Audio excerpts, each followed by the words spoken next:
حضرات صحابہ نے کی ہے۔ جو انسان اپنے اعضاء کو سنتوں سے سجا لے گا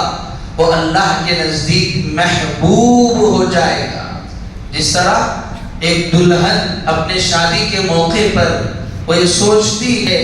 کہ میرے جس عضو کو میں زیور سے آراستہ کر لوں وہ خوبصورت لگتا ہے، اس نے سوچا کہ اپنے انگلیوں میں انگوٹھی ڈال لوں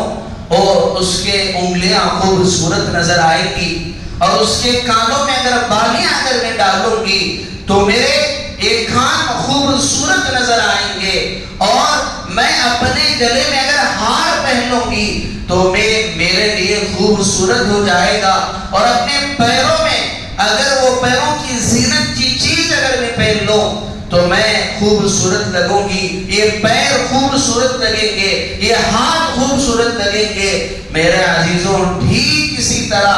ہمارا جو عضو سنت سے سور جائے وہ اللہ کے نزدیک محبوب ہے۔ اگر ہم نے اپنے پیروں کو سنت کے مطابق بنا لیا، اور اپنے ہاتھوں کو سنت کے مطابق بنا لیا، اور اپنے چہرے کو سنت کے مطابق بنا لیا، اور اپنے سر کو سنت کے مطابق بنا لیا، تو پھر یہ اللہ کے نزدیک محبوب ہے۔ آج بھی اگر کوئی اپنی زندگی کی اگر کسوٹی کو پرکھنا چاہے کہ میری زندگی کامیاب ہے یا نہیں ہے، تو بس اسے دیکھنا یہ ہے کہ اگر میری زندگی میں رسول اللہ صلی اللہ علیہ وسلم کی سنتیں اگر ہیں تو میری زندگی کامیاب ہے، اور اگر میری زندگی میں رسول اللہ صلی اللہ علیہ وسلم کی سنتیں نہیں ہیں، اس کے باوجود میں کتنا بھی بڑا آدمی بن جاؤں تو پھر یہ آپ کے لیے کامیاب زندگی نہیں ہے۔ یہ حضرات صحابہ کرام رضی اللہ عنہ اجمعین نے جب سنتوں کو اور رسول اللہ صلی اللہ علیہ وسلم کی پیروی کو اپنایا، اللہ تعالیٰ نے ان کے نام کو ساری دنیا میں روشن کر دیا۔ اللہ نے ان کی دنیا میں بھی ان کا نام روشن کیا، اور آخرت کے بارے میں بھی فرمایا کہ لقد رضی اللہ، کہ اللہ ان سے راضی ہیں۔ تو میرے عزیزوں، ہمیں بھی اپنے آپ کو سنتوں کا عادی بنانا ہے، اور اللہ کے یہاں وہی انسان مقبول ہوگا جس پر سنت کی مہر لگی ہوگی۔ جس طرح ہمارے یہاں مذبح خانے ہوتے ہیں، سلاٹر خانے ہوتے ہیں، جس میں جانور کٹتے ہیں، اور جانور کٹنے کے بعد وہ حکومت کی طرف سے اس میں سیل لگائی جاتی ہے، ایک مہر لگائی جاتی ہے کہ ہاں یہ جانور صحیح ہے، اور اسی جانور کو صحیح مانا جاتا ہے حکومتی اعتبار سے۔ اگر کسی جانور پر اگر سیل نہ لگی ہو تو پھر وہ شک کے دائرے میں آ جاتا ہے کہ ہو سکتا ہے کہ انہوں نے مردہ جانور کو کاٹ دیا ہو، اور ہو سکتا ہے انہوں نے اس جانور کو کاٹ دیا ہو جو ممنوع ہے، جس کو حکومت کی طرف سے روکا گیا ہے۔ تو جب وہ چیکنگ کے مراحل سے گزرے گا تو جس جانور پر مہر لگی ہوگی وہی کامیاب ہوگا۔ ٹھیک اسی طرح کل قیامت کے دن جس انسان پر سنت کی مہر لگی ہوگی وہی اللہ کے یہاں وہ آسانی سے کامیاب ہوگا، اور آسانی سے وہ جنت کو جا سکے گا۔ اللہ کے رسول نے جاتے ہوئے نصیحت فرمائی تھی کہ دیکھو میں جا رہا ہوں، ترکت فیکم امرین، دو چیزیں چھوڑ کر جا رہا ہوں، اگر تم اس کو مضبوطی سے تھامے رکھو گے، ایک کتاب اللہ ہے اور دوسری سنت ہے۔ اللہ کے رسول صلی اللہ علیہ وسلم نے فرمایا کہ جو بندہ اس وقت میری سنت کو زندہ کرے گا جب امت میں فساد کا وقت ہو اور امت میں بگاڑ کا وقت ہو، اس موقع پر میری ایک سنت کو زندہ کرے گا، اللہ اسے 100 شہیدوں کا ثواب عطا فرمائیں گے۔ اور اللہ کے رسول نے فرمایا کل امتی یدخلون الجنت الا من ابا، کہ میری امت کا ہر ایک پر جنت میں داخل ہوگا، الا من ابا، لیکن وہ سب جنت میں داخل نہیں ہوگا جس نے میرا انکار کیا۔ قیلا، حضرات صحابہ نے اللہ کے رسول سے پوچھا وَمَن یَأْبَى یا رسول اللہ، اللہ کے رسول آپ کا انکار کرنے والا کون ہے؟ اللہ کے رسول نے فرمایا کہ من اطاعنی دخل الجنہ،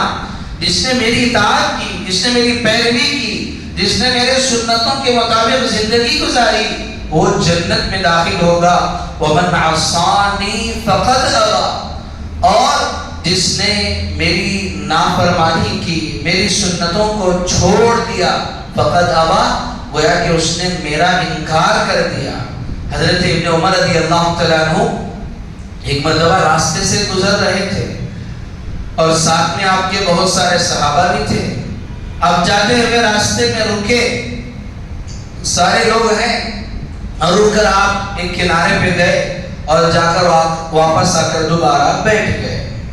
تمام لوگوں نے پوچھا کہ حضرت آپ تو ساتھ چل رہے تھے، آپ بغیر کسی ضرورت کے ہمیں رکا دیا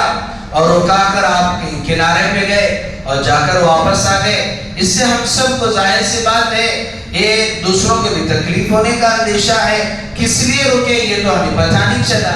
حضرت عمر رضی اللہ تعالیٰ عنہ نے فرمایا کہ نہیں، یہ ایک مرتبہ میں اللہ کے رسول صلی اللہ علیہ وسلم کے ساتھ اسی طرح سفر میں تھا۔ اللہ کے رسول صلی اللہ علیہ وسلم جب گزر رہے تھے تو آپ اپنی قضائے حاجت کے لیے یہاں پر رکے تھے، اور اللہ کے رسول نے رک کر اپنی ضرورت کو پورا کیا اور آگے نکلے۔ میں اس سنت کو زندہ کرنے کے لیے اگرچہ کہ مجھے یہاں اپنی قضائے حاجت کا تقاضا نہیں ہے، لیکن چونکہ رسول اللہ صلی اللہ علیہ وسلم نے کیا ہے اس لیے میں اس عمل کو کیا ہوں۔ آپ بھی گئے، جس طرح اللہ کے رسول ضرورت سے فارغ ہونے کے لیے بیٹھے تھے اسی طرح بیٹھے اور اپنے ضرورت سے بھی فارغ نہیں ہوئے اور آ کر دوبارہ واپس چلے گئے۔ ایک حبشی صحابی کہ چونکہ جو حبشہ کے لوگ تھے ان کے بعد تو بالکل سیدھے اور لمبے نہیں بلکہ چھوٹے چھوٹے ہوتے تھے، تو ایک صحابی اللہ کے رسول صلی اللہ علیہ وسلم کی حبشی صحابی آئے اور دیکھا اللہ کے رسول صلی اللہ علیہ وسلم وہ اپنے سر کے درمیان سے مانگ نکالتے۔ جب یہ اپنے بالوں کو دیکھے تو دیکھا کہ میرے بال تو ایسے ہیں ہی نہیں کہ اس سے مانگ نکالی جا سکے، چلے گئے۔ اور ایک مرتبہ گھر پہ بیٹھے ہوئے تھے، دیکھا کہ چولہا جل رہا ہے اور چولہے میں گرم لکڑی وہ جل رہی ہے، تو اس کو اٹھائے اور اپنے سر کے درمیان اس کو رکھ دیا اور پھر اس کو رکھ دیے۔ اور اس کے بعد چند دن گزرے، وہ زخم سوکھا، زخم سوکھنے کے بعد جب لوگوں نے پوچھا کہ آپ نے جان بوجھ کر اس طرح کیوں کر لیا، وہ حبشی صحابی کہنے لگے کہ میں چاہتا ہوں کہ میری زندگی اور رسول اللہ صلی اللہ علیہ وسلم کے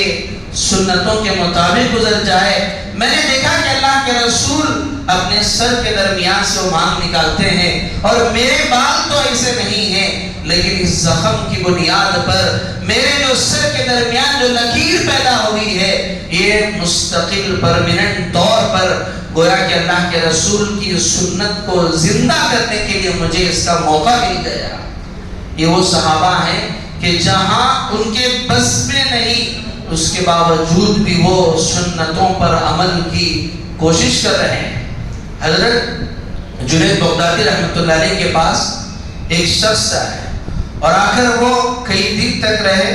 اور کئی دن رہنے کے بعد وہ کہے کہ حضرت میں واپس جا رہا ہوں۔ حضرت نے پوچھا کہ کیا بات ہے، کس لیے آئے تھے؟ تو اس نوجوان نے کہا کہ حضرت میں نے سوچا کہ آپ تو بڑے اللہ والے ہیں تو شاید آپ کے پاس کوئی کرامات ظاہر ہو جائے اور کوئی ایسی چیزیں پیش آ جائے جو خلاف عادت ہے۔ تو پھر حضرت جنید بغدادی رحمۃ اللہ علیہ نے پوچھا کہ اچھی بات ہے، اگر تم یہ سمجھتے ہو کہ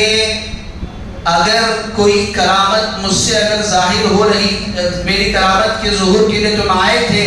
تو ذرا میرے ایک سوال کا جواب دینا کہ تم جتنے سال میرے درمیان میں رہے کیا تم نے کبھی میرا کوئی عمل سنت کے خلاف دیکھا؟ اس شخص نے کہا کہ نہیں۔ فرمایا کہ اس سے بڑھ کر کوئی اور کرامت ہو ہی نہیں سکتی کہ ایک انسان اپنی ساری زندگی سنت کے مطابق گزار دے، اس سے بڑھ کر کوئی اور کرامت ہو نہیں سکتی۔ آج رسول اللہ صلی اللہ علیہ وسلم کے نام پر نعرے لگانا بہت آسان ہے، اور اللہ کے رسول صلی اللہ علیہ وسلم کی محبت کے دعوے کرنا بہت آسان ہے۔ اللہ کے رسول کی محبت پر بڑے بڑے سیمینار کرنا، جلسے کرنا یہ بھی آسان ہے، اور یہ کہنا کہ ہم رسول اللہ صلی اللہ علیہ وسلم کے لیے اپنے جان دے دیں گے، یہ کہنا بھی آسان ہے، بلکہ اس سے آگے بڑھ کر علماء نے کہا اللہ کے رسول کے نام پر جان کا دے دینا بھی آسان ہے۔ ایک شخص اللہ کے رسول کے نام پر اگر اپنے جان قربان کر رہا ہے تو یہ بھی آسان ہے، لیکن سب سے بڑا اگر کوئی مشکل مسئلہ یہ ہے کہ اپنی زندگی کو رسول اللہ صلی اللہ علیہ وسلم کی سنتوں کے مطابق گزارنا۔ ایک انسان اپنی جان کو دے دے گا، رسول اللہ کی محبت میں وہ ہر چیز قربان کرنے کے لیے تیار ہو جائے گا، لیکن سب سے بڑا مسئلہ ہے کہ سنتوں پر عمل کرنا، کہ انسان اپنی ساری زندگی کو وہ سنتوں کے مطابق گزارے۔ اسی لیے حضرت مجدد الفسانی رحمۃ اللہ علیہ نے فرمایا کہ میں نے اپنے 20 سالہ زندگی میں نے اپنے نفس کے خلاف کام کرنا، جیسے نفس کہہ رہا ہے کہ گناہ کرو، میں اپنے نفس سے لڑ رہا ہوں کہ نہیں مجھے گناہ نہیں کرنا ہے، اس سے بھی زیادہ اگر کوئی مشکل چیز اگر میں نے دیکھی وہ سنت کے مطابق کام کرنا، یعنی کہ جتنا مجاہدہ مجھے نفس کے خلاف کرنے میں جتنا مجاہدہ کرنا پڑتا ہے اس سے کئی گنا زیادہ مجھے سنتوں پر عمل کرنے کے لیے ہوتا ہے۔ اسی لیے حضرت مجدد الفسانی رحمۃ اللہ علیہ نے فرمایا کہ رسول اللہ صلی اللہ علیہ وسلم کی ایک سنت یہ ہے کہ انسان جب دوپہر کا کھانا کھائے تو تھوڑی دیر آرام کر لے، اسی کو عربی میں کہا جاتا ہے تغدا تمدا تعشا تمشا، کہ عربی میں مقولہ ہے کہ تغدا تمدا، تغدا کہتے ہیں دوپہر کے کھانے کو، غدا کہتے ہیں ظہرانے کو، دوپہر کے کھانے کو، تغدا کہ دوپہر کا کھانا کھاؤ، تمدا تو اپنے پیروں کو لمبا کر لو، یعنی کہ تھوڑی دیر آرام کر لو، اور تعشا تمشا، تعشا کہتے ہیں رات کے کھانا کھانے کو، جب عشائیہ رات کا کھاؤ تو تمہیں تمشا تم تھوڑی دیر چل لو، مشا یمشی کہتے ہیں چلنے کو، یعنی کہ دو چیزیں بتائی گئی کہ دوپہر کے کھانے کے بعد تھوڑی دیر آرام کر لینا یہ انسان کے لیے صحت کے لیے بھی اچھا ہے، اور رات کے کھانے کے بعد تھوڑی دیر چل لینا اور اپنے آپ کو تھوڑا سا محنت کر لینا، اور اسی لیے علماء نے کہا ہے کہ انسان کو اگر آگ پر بھی اگر چلنا پڑے تو چاہیے کہ اسے چلے اپنی صحت کی حفاظت کے لیے، تو رات کے کھانے کے بعد چلنا اور دوپہر کے کھانے کے بعد سونا، اور جس کو قیلولہ بھی کہا جاتا ہے، دوپہر کے کھانے کے بعد تھوڑی دیر آرام کرنا، یہ سنت ہے۔ حضرت مجدد الفسانی رحمۃ اللہ علیہ نے فرمایا کہ اگر کوئی شخص سنت پر عمل کرنے کے لیے اگر وہ قیلولہ دوپہر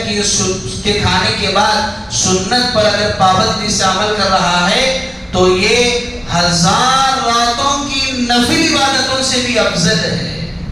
اسی لیے حضرت بایزید بستامی رحمۃ اللہ علیہ نے فرمایا کہ انسان نفلی عبادتیں اگر کرتا ہے کہ صدقہ خیرات کر رہا ہے، لوگوں کے ساتھ اچھائی، جتنے بھی نفلی عبادتیں ہیں وہ کر رہا ہے، نفلی عبادتوں کا کرنا آسان ہے لیکن سنتوں پر عمل کرنا مشکل ہے، اور اسی لیے حضرت نے فرمایا کہ آگے کہ صرف ایک سنت قیلولہ کی سنت پر عمل کر لینا یہ 1000 کئی راتوں کے نفل عبادتوں سے بھی افضل ہے۔ اور اس سے آگے بڑھ کر بعض علماء نے فرمایا اگر کوئی شخص استنجا جب پاخانے کرنے کو جاتا ہے، اگر استنجا اگر سنت کے مطابق کر رہا ہے تو پھر وہ کئی نفلی عبادتوں سے افضل ہے، چونکہ یہ رسول اللہ صلی اللہ علیہ وسلم کی سنتوں پر عمل کر رہا ہے۔ ہمارے اکابر تو ایسے تھے وہ سنتوں کے لیے اپنی جان کی بھی پرواہ نہیں کرتے تھے۔ حضرت قاسم نانوتھی رحمۃ اللہ علیہ کہ جنہوں نے ہمارے ہندوستان کی آزادی کے لیے بے انتہا کوشش کی، علماء دیوبند جنہوں نے تحریک ریشمی رومال چھوڑا، کئی آندولن میں وہ شریک ہوئے، اور جنہوں نے آزادی ہند کی بنیاد رکھی، ان میں سے حضرت قاسم نانوتوی رحمۃ اللہ علیہ ہیں۔ حضرت قاسم نانوتوی رحمۃ اللہ علیہ کو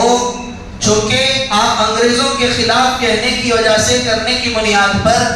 آپ کو گرفتار کرنے کا ارسٹ وارنٹ آپ کو آ گیا۔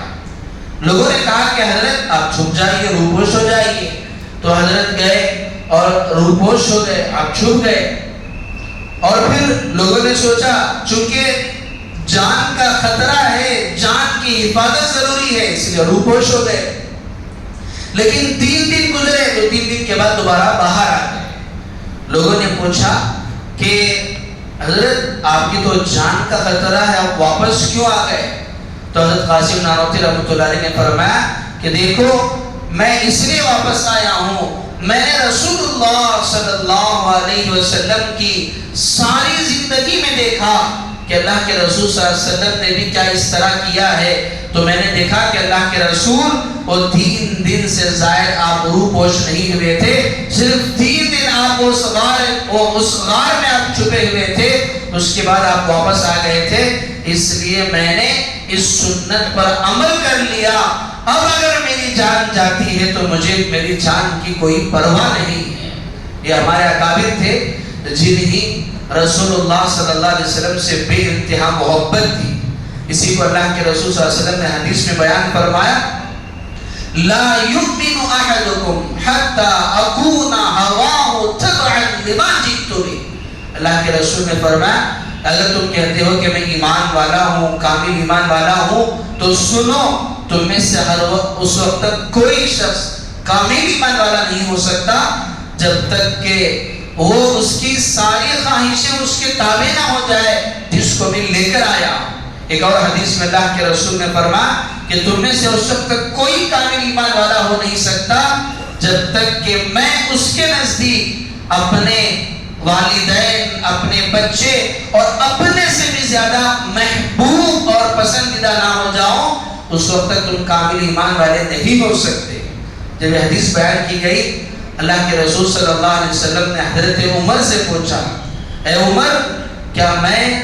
تمہارے نزدیک دنیا کی ہر چیز سے زیادہ محبوب ہوں؟ حضرت عمر رضی اللہ تعالیٰ نے فوراً کہا، بلا یا رسول اللہ، آپ مجھے دنیا کی ہر چیز سے محبوب ہے۔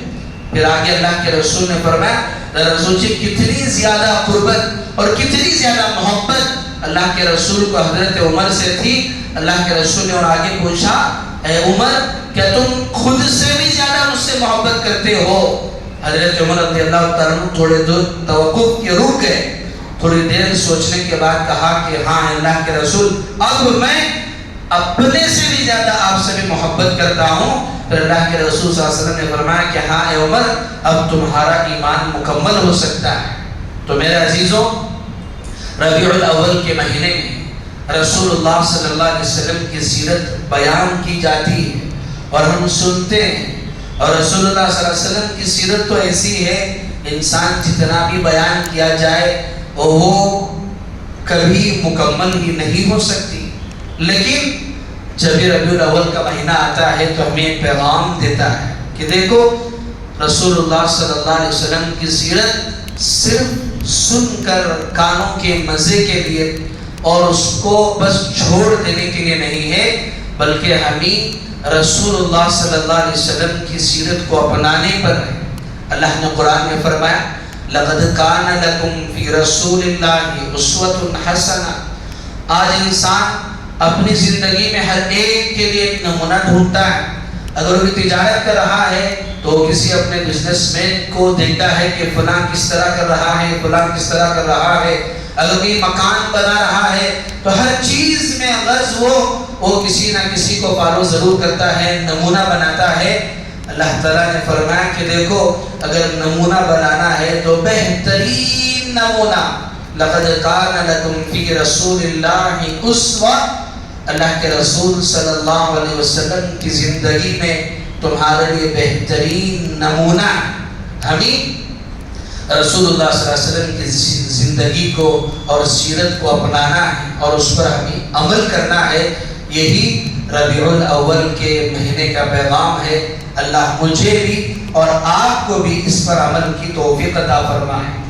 آخر میں 2 گزارشیں کرنی۔ ایک تو اطلاع یہ عرض کرنا ہے کہ جیسے پچھلے کئی مہینوں سے آل انڈیا مسلم پرسنل بورڈ کی طرف سے بھی یہ ہدایت جاری کی جا رہے تھے کہ ہمارا جو وقف کا مسئلہ ہے اس کے متعلق لوگوں کو اطلاع دی جائے، بیداری لائی جائے۔ آپ حضرات کے سامنے جمعہ میں وقف کے متعلق بہت سارے بیانات بھی کیے گئے کہ ہماری جو موجودہ حکومت ہے وہ ہمارے وقف میں کچھ ترمیم کرنے کے بہانے ہمارے اس وقت پراپرٹی کے سارے نظام کو ختم کرنا چاہتی ہے، اور اس کے خلاف الحمدللہ بہت سارے مسلمانوں نے کوشش بھی کی۔ آپ کو جو کہا گیا آپ نے وہ کیا، اسکان وغیرہ بھی کیے، اور آپ نے اس بات کو سنجیدگی سے لیا۔ لیکن جب وہ بل وہاں پاس ہو گئی تو سپریم کورٹ میں اس کو ڈالا گیا۔ اب سپریم کورٹ سے مسلمانوں کو بھرپور امید تھی کہ ہمارے لیے بہترین کے فیصلے ہوں گے، لیکن فی الحال عبوری طور پر تو راحت ملی ہے لیکن مکمل طور پر راحت نہیں ملی ہے۔ ویسے تو یہ جو قانون بنایا گیا اس میں 22 سے 24 چیزیں تھی، اس میں سے صرف 3 چیزوں پر روک لگائی گئی۔ ایک روک یہ لگائی گئی ہے کہ اگر کوئی اپنی کسی چیز کو وقف کرنا چاہے مسلمان تو اسے 5 سال تک وہ مسلمان ہونا شرط تھا، اس کو ہٹایا گیا۔ اور اسی طرح جو وقف کمیٹی تھی اس کے اندر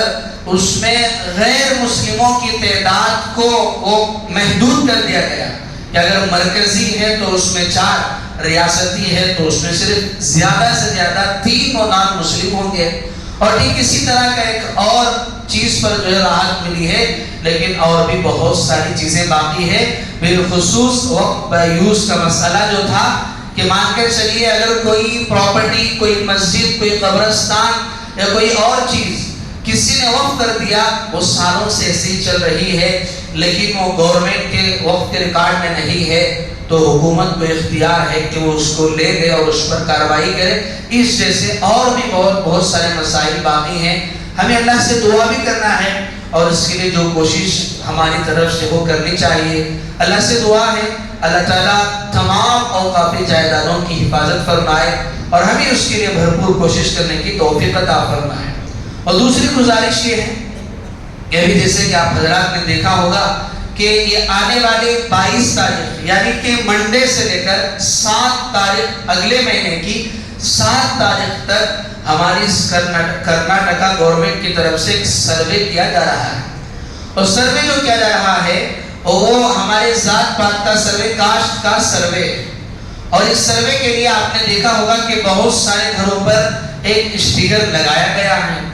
اور اس میں جو اسٹیکر لگایا گیا ہے اور الیکٹرک یعنی کہ جو لوگ ہمارے بجلی کی بل لے کر آتے ہیں ان لوگوں کی طرف سے لگایا گیا ہے۔ اور یہ صرف بجلی کی بل والوں کی طرف سے نہیں ہے بلکہ سرکار کی طرف سے ہے۔ انہوں نے آسانی کے لیے راستہ اختیار کیا، چونکہ وہ لوگ ہر مہینہ وہ بجلی کی بل ڈالنے کے لیے ہر گھروں پہ جاتے ہیں، انہیں بہتر معلوم ہوتا ہے کہ مکانات کہاں ہیں، اس لیے انہوں نے یہ ترکیب اپنائی کہ ان لوگوں کے حوالے کر دیا کہ آپ سروے کر کے ہر ایک اسٹیکر لگا دیجئے۔ 22 تاریخ کو اصل سروے وہ شروع ہوگا، اور اس سروے سے کوئی ڈرنے والی اور گھبرانے والی بات نہیں ہے۔ اس طرح کے سروے اس سے پہلے بھی ہوئے ہیں۔ یہ ہماری اس قوم کے تعداد کے لیے اور یہ کس سچویشن میں کس حال میں ہے اس کو جاننے کے لیے سروے کیا جا رہا ہے۔ لہذا ہمارے علماء کی طرف سے کچھ ہدایات دی گئی ہیں کہ اس میں تقریباً 60 سوالات ہیں، جیسے کہ آپ کا نام کیا ہے، آپ کے والد کا نام کیا ہے، اور آپ کہاں رہ رہے ہیں، اس گھر میں کتنے لوگ رہ رہے ہیں، اور کتنے لوگ ایسے ہیں جو کام کر رہے ہیں اور کوئی ایسے ہیں جو کام نہیں کر رہے ہیں، یعنی کہ وہ محنت نہیں کر سکتے، اور اگر تمہیں کسی حکومت کی طرف سے کوئی فائدہ تمہیں مل رہا ہے، بہت ساری چیزیں ہیں۔ اور اس کے لیے اس میں جو ویریفیکیشن ہے، جو آئیڈینٹی کارڈ ہے، اس کے لیے 3 چیزیں بنیادی طور پر کہی گئی ہیں، ایک ووٹر آئی ڈی کارڈ، ایک آدھار کارڈ، ایک ریشن کارڈ۔ ان تینوں میں سے کوئی بھی اگر ایک رہے گا، اور اگر بچے 6 سال سے اگر زائد ہیں تو پھر اس کا آدھار کارڈ کا ہونا بھی ضروری ہے۔ اگر کوئی بچہ 6 سال سے زائد ہے، اگر آپ نے نہیں بنایا ہے تو سب سے پہلے آپ کا فرض بنتا ہے کہ آپ جائیں اور جا کر وہ جو بنگلور ون یا جہاں بھی جو آدھار آفس ہیں وہاں پر اپنے بچے کے آدھار کارڈ کو بنوائیں، اور چونکہ فوراً نہیں آئے گا تو چونکہ جو اکلاجمنٹ ہوگا جو آپ نے آدھار کارڈ اپلائی کیا ہے وہ بھی آپ اس میں دکھا سکتے ہیں۔ یہ 3 چیزیں جو بنیادی طور پر، اس کے علاوہ پاسپورٹ، بہت ساری چیزیں اس میں شامل کی گئی ہے۔ اس میں آپ کی آمدنی اور انکم کے متعلق بھی سوال ہوگا، اور آپ کی ذات کے متعلق، کاسٹ کے ریلیجس کے متعلق سوال ہوگا۔ تو علماء نے کہا ہے جو اپنے سیاستدانوں سے مشورہ کر کے کہ ریلیجس کے کالم میں ہمیں اسلام رکھنا ہے اور کاسٹ کے کالم میں مسلم لکھنا ہے، اور اس کے علاوہ اور بھی دیے گئے ہیں کہ ذات، جیسے اگر کوئی اور نداب ہے یا کوئی اور خاندان ہے کہ جو رجسٹرڈ ہے کہ جن کو ریزرویشن کوئی کچھ مل رہا ہے گورنمنٹ کی طرف سے، وہ لوگ وہ اپنا بھی پیشہ دکھا سکتے ہیں، جیسے خاندانی اگر کوئی پیشہ ہے اور وہ حکومت کی نظر میں ہے، ایسی چیزیں ہم دکھا سکتے ہیں۔ نہیں تو صرف ہم ریلیجس کی جگہ اسلام لکھیں، کاسٹ کی جگہ مسلم لکھیں، بس اتنا ہی ہے، اور باقی جتنے تفصیلات ہیں وہ آپ وہاں آرام سے فل کر سکتے ہیں۔ اس کے لیے علماء نے یہ کہا ہے چونکہ وہ لوگ آئیں گے تو اس بار کا جو سروے ہو رہا ہے وہ ڈیجیٹل ہو رہا ہے، وہ آپ کے ایپ کے ذریعے سے کریں گے، اس لیے آپ ایسا کریں کہ واٹس ایپ میں اور سوشل میڈیا پر یہ جو فارم ہے اردو میں بھی، انگلش میں بھی اور دوسرے لینگویجز میں بھی اس کا PDF موجود ہے، آپ اس کا پرنٹ نکال کر آپ اس کو پہلے ہی سے فل کر لیں، تاکہ وہاں آنے پر آپ گھبرائے نہیں، پریشان نہ ہوئے، اسپیلنگ کی کوئی مسٹیک آپ نہ کریں، چونکہ یہ سروے بہت ہی ضروری سروے ہے۔ لہذا آپ حضرات سے درخواست ہے کہ آپ اس فارم کا ایک جرس لے لیں، پہلے ہی ساری چیزیں بھر کر آپ رکھ لیں، اور جب 22 سے لے کر 7 تاریخ تک تقریباً 1 لاکھ سے زائد لوگ اس میں آ رہے ہیں، سروے کے لیے حکومت کی طرف سے متعین کیے گئے، 400 کروڑ سے زائد اس کا بجٹ دیا گیا ہے، تو ظاہر سی بات ہے یہ بہت ہی اہم سروے ہے۔ آپ اس میں بالکل آپ ان کا تعاون بھی کریں، اور صاف صاف جو چیزیں ہیں آپ کو بتانا ہے، اور اگر ہمارے کوئی ایسے احباب ہیں جو پڑھے لکھے نہیں ہیں تو آپ ان کی طرف رہبری بھی کریں، اور اس میں کوئی گھبرانے اور پریشان والی بات نہیں ہے، جو ہے وہ آپ کو صاف صاف اس میں بتانا ہے، اور لوگوں کو اس کے متعلق آپ کو بیداری بھی لانا ہے۔ اللہ تعالی ہمیں کہنے سننے سے عمل کی توفیق عطا فرمائے، آمین، وآخر دعوانا ان الحمدللہ رب العالمین۔